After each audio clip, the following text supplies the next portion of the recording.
A very good evening to you and welcome to Idea TV News at 9. I am Cynthia Bassi. We begin with the headlines. Awaiting trial inmates, now 64% of Nigeria's prison population, says NCOS.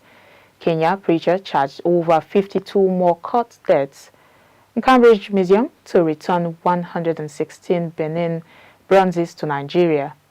Togo faces unseasonal rain and heat as Gulf waters warm. Away from Africa, files reveal Prince Andrew shared Afghanistan gold briefing with Jeffrey Epstein. Netanyahu meets Trump as Iran nuclear talks intensify. And in health 2025 results. Kenya issues warning on 21 mobile phone brands over safety risk. And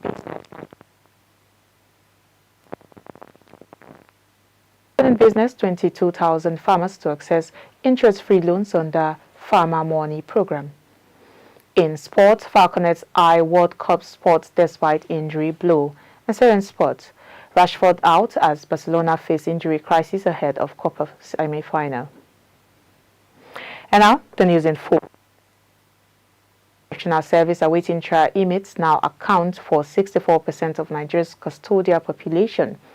The Controller General Sylvester Nwakoche disclosed this today while defending the service's 2025 budget performance and 2023 to 2024 estimates before the House of Representatives Committee on Reformatory Institutions in Abuja. He said the Nigeria's total inmate population stands at 80,812, with over 51,000 yet to be tried, worsening congestion in facilities built decades ago. Mr. Nwakoche explained that the high number of pre-trial detainees continues to strain correctional centers, affecting security, welfare, and rehabilitation efforts. He noted that while most personnel and feeding funds were released and utilized in 2025, capital funding for infrastructure remains critically low, limiting expansion, rehabilitation of facilities, and deployment of modern security and information systems. For 2026, the service has proposed a budget of nearly 200 billion naira, seeking increased funding for staff, inmate feeding and infrastructure, and non-custodial measures nationwide.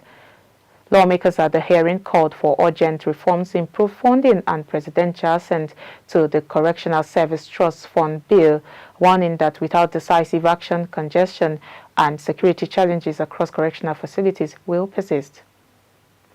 A self-proclaimed preacher in Kenya, Paul Mackenzie, has been charged over 52 additional deaths linked to a starvation court, prosecutors announced today. Mackenzie, already facing trial for the deaths of more than 400 people in the infamous Shakahola Forest massacre, has pleaded not guilty to multiple counts of manslaughter. Authorities say bodies were discovered last year in Binzaro, about 30 kilometers from Shakahola, suggesting the court's continued operations even after Mackenzie's arrest. The Public Prosecution's Office has charged him and others with organized criminal activity, radicalization, and facilitating a terrorist act in connection with these deaths. Prosecutors allege the defendants promoted an extreme belief system, rejecting government authority and facilitating the deaths of followers. The next hearing in the case is scheduled for March 4th, as efforts to regulate religion in Kenya remain contentious due to the constitutional protections of church-state separation. Still in Africa news, the University of Cambridge Museum of Archaeology and Anthropology announced on Wednesday, the 8th of February, that it will return 116 artifacts looted from the former Benin Kingdom in 1897 to Nigeria. The objects, now known as the Benin bronzes, including bronze, ivory, and wooden pieces, and will be housed at both National Museum and the Royal Palace of the Oba in Benin City, Edo State. 17 of the items will remain in loan in Cambridge for research and teaching. The decision follows a restitution request submitted by Nigeria in 2022 and comes 129 years after the British troops looted the collection. Olugbile Holloway, Director General of Nigeria's National Commission of Museums and Monuments, described the bronzes as embodiments of the spirit, pride, and dignity of the Benin people. The move is part of a growing effort across Europe to return African cultural heritage taken during the colonial period. Countries including France, Germany, Belgium, the Netherlands, and Austria have recently repatriated or pledged to return looted works, while African nations face the challenge of conserving and integrating the returned artifacts into their cultural and development plans. Togo is experiencing unusual rainfall and high temperatures after sea surface temperatures in the Gulf of Guinea rose by 0.65 degrees Celsius in December 2025 compared with the 1993 to 2023 average. The increase disrupted typical Harmattan winds, bringing moist air to the southern regions and triggering unseasonal rainfall. The Ministry of Environment and the University of Lomé reported at a recent conference that 114 people were affected and 101 homes damaged by strong winds between December and January. Losses from vegetation fires fell sharply, while climatologists warned that warmer waters are increasing evaporation and atmospheric moisture, weakening the Harmattan. The National Meteorological Agency forecasts maximum temperatures of 33 to 40 degrees Celsius through the end of February, with only scattered showers expected in the maritime and plateau regions. Experts are urging improved early warning systems and adjustments to the agricultural calendar to address these shifting seasonal patterns, as Togo remains highly vulnerable to climate change despite minimal greenhouse gas emissions. And now we go on a quick break. The news continues when we are back.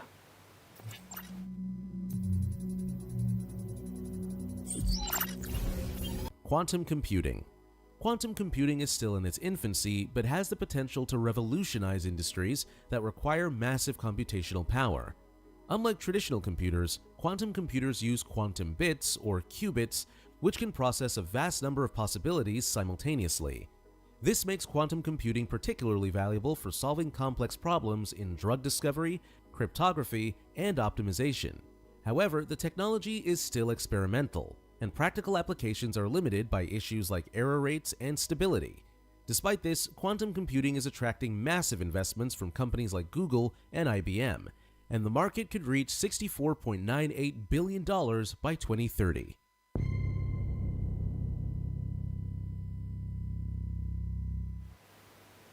Good to have you back. If you're just joining, this is Idea TV News at 9. Now, the rest of the stories.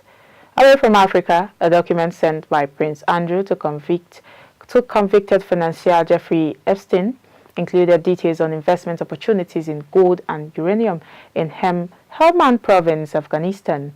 The briefing prepared by UK officials for Andrew is in his role as a trade envoy outlined high-value commercial opportunities in the region. The former prince described the document as confidential when forwarding it to Epstein in December 2010.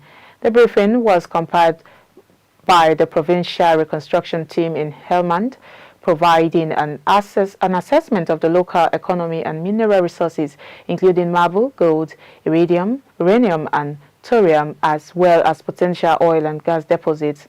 Andrew, who served as a trade envoy from 2001 to 2011, had visited Helmand the same month. The document was produced during his official trip to see UK troops stationed there. Thames Valley Police are considering whether to investigate the sharing of official trade documents. Sir Vince Cable, then business secretary, described the forwarding of the briefing as appalling behavior. Emails in the Epstein files suggest Andrew may also have sent reports from official visits to Singapore, Hong Kong, and Vietnam, along with additional compressed files labeled overseas bids.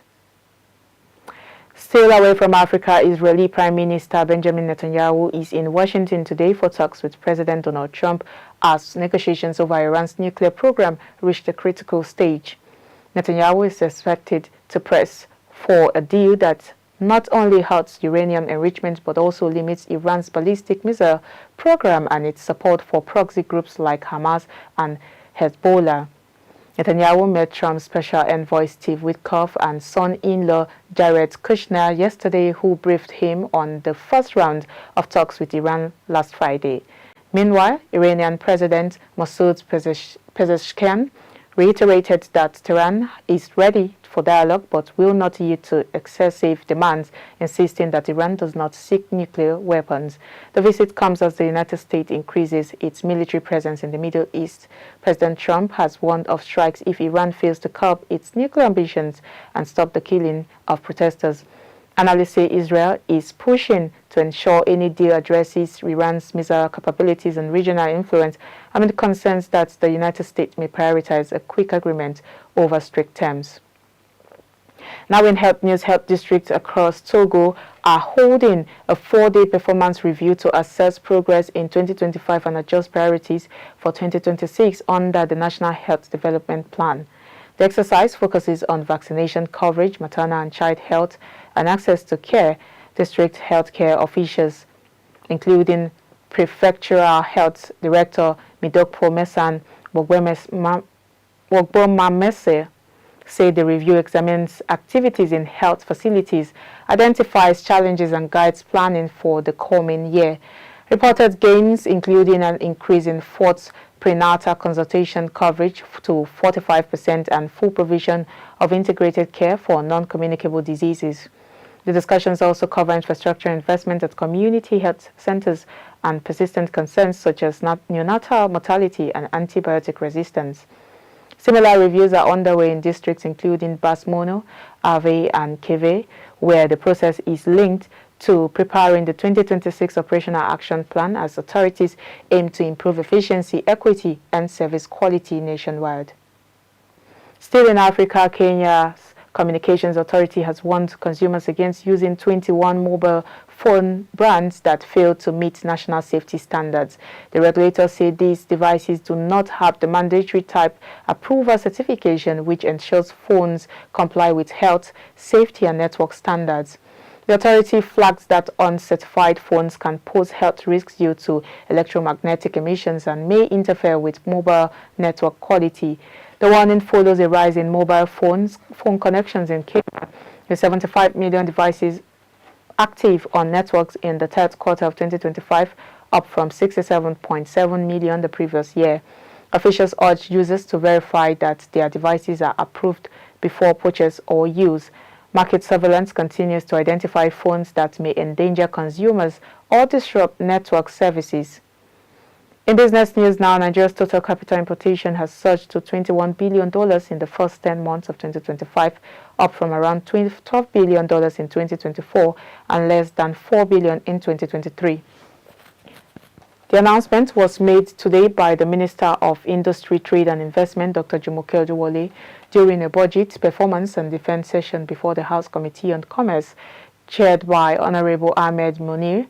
Dr. Oduwole attributed the growth to targeted reforms under President Bola Tinubu's renewed hope agenda, including over $5 billion in bankable projects, sector-specific deal rooms, and Nigeria's first domestic investor summit. She said these initiatives address long-standing investor bottlenecks, re-engaged domestic capital and accelerated project implementation, while special economic zones generated more than $500 million in export revenue and created over 20,000 direct jobs. The minister also highlighted that Nigeria recorded a trade surplus in 2025 with total trade value at about 113 trillion naira in the first 3 quarters. She urged an upward review of the ministry's proposed 2.772 billion naira capital allocation for 2026, warning that current funding would be insufficient to sustain momentum. Honorable Munir assured legislative support but emphasized measurable economic impact, local production and strengthening of small and medium enterprises as key priorities for the coming year. Still in business news, today the federal government announced that 22,000 farmers across Nigeria will benefit from interest-free loans under the FARMERMONI dry and wet season program. Each eligible farmer will receive 300,000 naira to boost agricultural productivity, with the loans requiring no collateral. The scheme targets existing farmers who are at least 18 years old, own or rent farmland, and are registered with a farming cooperative or association. Speaking at the inauguration of the Renewed Hope JIP 3.0 and the FARMERMONI Technical Working Group in Abuja, Mr. Hamza Baba, the National Program Manager of the Government Enterprise and Empowerment Program, explained that the initiative aims to strengthen productivity and support vulnerable grassroots farmers. The program will operate across all 774 local government areas, with approximately 28 farmers benefiting per local government. Dr. Bernard Doro, Minister of Humanitarian Affairs and Poverty Reduction, said the scheme is part of the government's broader Renewed Hope agenda designed to promote inclusion, economic opportunity, and poverty reduction. And moral improving. Finally, in sports news, Nigeria's under-20 women's team, the FALCONETS, remain confident of securing a place at the FIFA Under-20 Women's World Cup.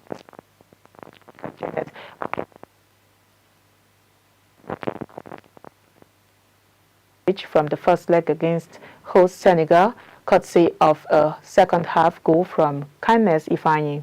Head coach Moses Aduku says the team has learned from the first leg and will approach the second leg in Dakar with focus and determination. Aduku praised the players' resilience and tactical adjustment during the first encounter, insisting that Ake Koromowe's absence will not weaken the side. The decisive second leg clash is set for Saturday at Stade Lat Dior in Thiès, Senegal, kicking off at 5 p.m. local time. The aggregate winner will advance to face either Guinea-Bissau or Malawi for a place at the World Cup in Poland this September. Still in sport news, Barcelona will be without for Thursday's Copa del Rey semi-final first leg against Atletico Madrid. The forward on loan from Manchester United suffered a knee knock during Saturday's La Liga win over Mallorca and has been ruled out as a precaution. Rashford joins a growing list of injured players including Rafinha, Pedri, Gavi and Andreas Christensen. Coach Hansi Flick confirmed the setback today, stressing the need to manage player recovery carefully. He said step by step, when he feels something, we have to take care, maybe go one step back. Despite these absences, Barcelona have progressed to the semi-finals with win over Guadalajara, Racing Santander and Albacete. The first leg against Atletico Madrid will take place on Thursday in Madrid, with the return leg at Spotify Camp now scheduled for March 3rd. The winner will meet with either Real Sociedad and Athletic Club in the April final. And that's all we have for you on Idea TV News at 9. But before we go, here is a recap of the headlines. We brought to you news that awaiting trial inmates, now 64% of Nigeria's prison population, says NCOS. Kenya preacher charged over 52 more court deaths. And Cambridge Museum to return 116 Benin bronzes to Nigeria. Togo faces unseasonal rain and heat as Gulf waters warm. Away from Africa, files reveal Prince Andrew shared Afghanistan gold briefing with Jeffrey Epstein. Netanyahu meets Trump as Iran nuclear talks intensify. In health, Togo Health Districts review 2025 results, sets 2026 priorities. Still in health, Kenya issues warning on 21 mobile phone brands over safety risks. In business, Nigeria's capital importation hits $21 billion in 2025 and 22,000 farmers to access interest-free loans under FARMERMONI program. And in sport, FALCONETS eye World Cup sport despite injury blow. RASHFORD out as Barcelona face injury crisis ahead of COPA semi-final. And now do not forget to follow us across all our social media platforms at Idea Television. I am Cynthia Bassi. Thank you for your time.